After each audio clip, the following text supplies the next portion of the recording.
Today we are going to rumble about a rather icky subject matter called self-entitlement, which we have been discussing that we all have to some degree or another about whatever subject. So admit it. Just, yeah, right away admit it because we're diving in. Because even if Join it the isn't club. the things that you can look at in somebody else and go, yeah, they're so entitled for sure. Like that sort of over the top self-entitlement, it's subtle. Like you had one this morning. Yeah, I said we're staying at this lovely place in the mountains, and we stepped outside, and I'm like, I would never buy a place in the mountains or in a remote area where you can hear traffic. Right. Right? Like that we can hear the highway that's like way far right? below It's like, how us. annoying. How annoying. And so looking at our own self-entitlement and we had this really like rather insightful conversation about like where that entitlement comes from. So why does the highway sound Right. like why do you have a judgment about it?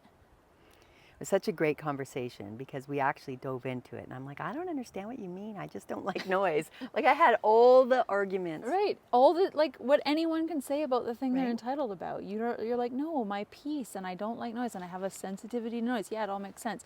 But like, why in the first place did we develop that certain sound, like the sound of the rustling wind, or the Or sound a of trickling stream. right, Or... be so different than the sound of roar of automobiles from far down below? And it's not even a roar. It's Yeah. like a subtle noise in the very far distance. It's not even as loud as what we can hear the trees, right? Exactly, yeah.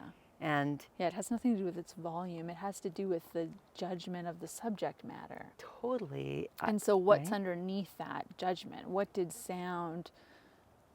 that negative, what you view as a negative human sound mean for you?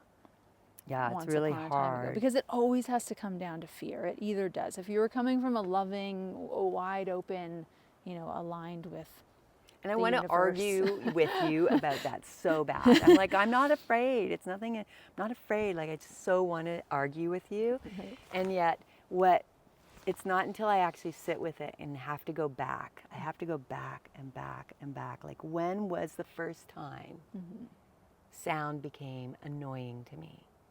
Like, what was I have to go back. When did you first have a judgment about certain sounds? That I don't like sound. Like, when was my first thought about that?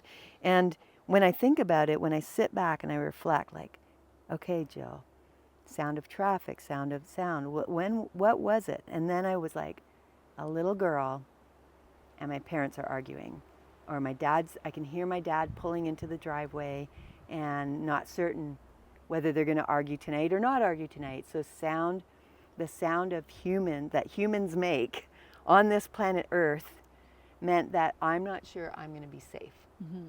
That sound might indicate a threat to my well-being. Yeah. And that just became a knee-jerk. Human sounds, not safe. Whereas a trickling stream has never threatened my well-being. Yeah. You know? Yeah, for sure. Yeah, and it's so wild that like that kind of level of something can equal the like disdain that you have for a sound, present day that's not actually threatening you. It's not a tiger chasing you through the woods. It's not a fire blazing towards your home. Right. But it equals that same nervous system. And I like the idea, though, of that righteousness about it, right? Like, I have to actually, if I really want to dig in and see. You like the idea of the righteousness. Well, I like the idea that it helps me stop to ponder, to be curious. Yes, because it's a strong, so you could look at, we had to take it all the way down to fear, but in the first place, it doesn't seem like fear at all. No, it just seems like I'm sensitive to noise, and this is my wiring. I would say it just seems like, no, I just don't like it. I don't want that. I don't want traffic. I don't want people. I don't want the sound of it. Like, it looks like the thing we kind of, like, we push back at, and we're like, oh, we're like, got this, like, no, I don't want that, right? Like, yeah. So you said what was the word you just used? Not the entitlement of it, but the Righteous. the righteousness of Yeah. it. The righteousness, like a strong, indignant feeling Yeah.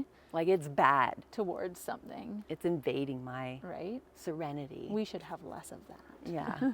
And so, I should have less of that. right? And so, and the world should be filled with less of it. Yeah. Like it's a problem. Right? And that gives like pause for attention. Like, ooh, I've got a self-entitlement feeling going on right now. And and the thing that we were prodding at about this subject is like, that's a protection mechanism from that deeper thing that you then uncovered is the childhood, like what negative human sound meant for you, or why it became negative, because why, like that, It's really great because uncomfortable human sound. because one of the catchphrases in our work is we talk about bypass, whether it be spiritual bypass, but just bypass in and of itself. And it's like, what does that even mean, right? And when I think about, oh, I get it. It's like I can create this thing about sound and I don't like it, and I can be righteous and self-entitled, but I'm actually bypassing the real feeling. the real feeling, The real which comes from a story. child who was felt threatened, the real and story unsafe. about it. Yeah. And that I don't want to feel that insecurity, so I'm going to make sound about something else. Yeah. So I don't actually have to turn around and deal with that And then wounded Yeah. part of myself that I've carried this far forward. Yeah. I obviously am carrying it if I'm having a thought about sound still. Yeah. And that I don't even have to change my conditioning. I can just be firmly more implanted in And it. find all the people that agree with me. Yeah.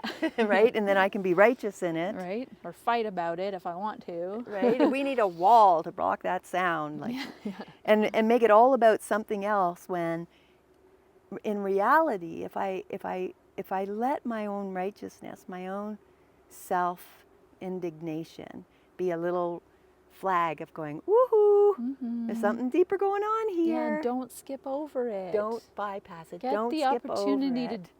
to drop What am into I it and to really unpack it and to heal it. Avoiding. Yeah. And I think that asking the question, for me to say, what are you afraid of? It's like, oh, I'm not afraid of fucking sound. Like I can, I'm not afraid of traffic. right? I can have that knee-jerk response. So I don't want to say, what are you afraid of? But to ask the question of, when did you first have this thought? Like when did you first feel so, like when did sound become a thing? Like whatever the thing is, like what's another example? Just to help so it doesn't become all about sound, but And traffic. and what's another righteous, thing that's really typical? Well, space for like I can totally relate to when people see like what used to be a forest in their neighborhood turned into more houses, Right. and that like Right. and that like That should be left as an all these acreage people moving here, here, Right. like I can relate to the piece. It's like I don't have a big aggressive part about that necessarily. The self-righteousness is more subtle. It's more like, oh, like come on, stop coming here and taking all the space and cutting down all the trees and moving in and having your life here. Like I liked it better when it was the way it was for me. Right. So what is your dig down? Yeah, please deep? help me. So if you were to ponder, when did space become a necessary part of your own need and requirement? Like When did I change when did I create a negative relation to space? when was the first time you were like, when was the first time you felt that the encroaching of somebody else on your space became I a know problem? What it was. Exactly. I bet. Because I used to have I used to have a tree in particular, but I used to have a small set of trees, one in particular that I could escape into for solace. Like you climbed it? I climbed it and I would hang out in it. It would be like the place where chaos wasn't happening, and you know, and like it felt like a really safe place for me, and a place where I could get away, and a place where I could unplug, and a place where I could find my inner peace again.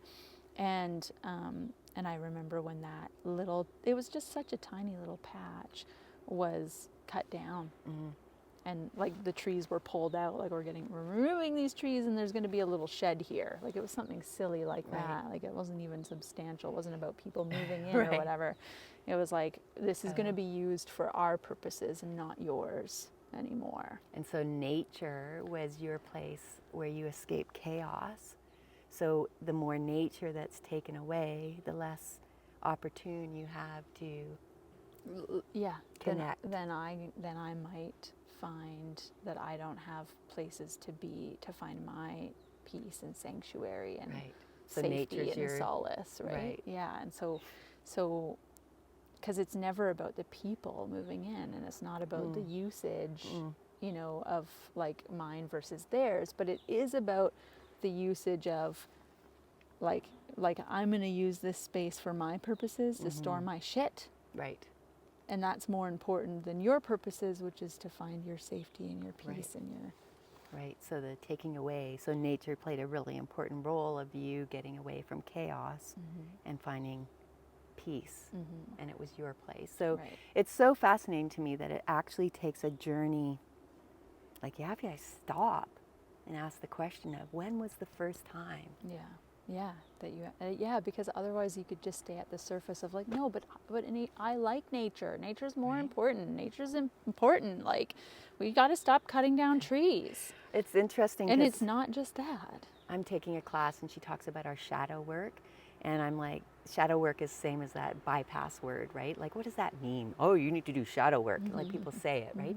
But that is the shadow, which is a weird word to call it, but it's like going back to the beginning, the first thought, that then becomes really kind of morphs and becomes and hidden, and it becomes part of our armor.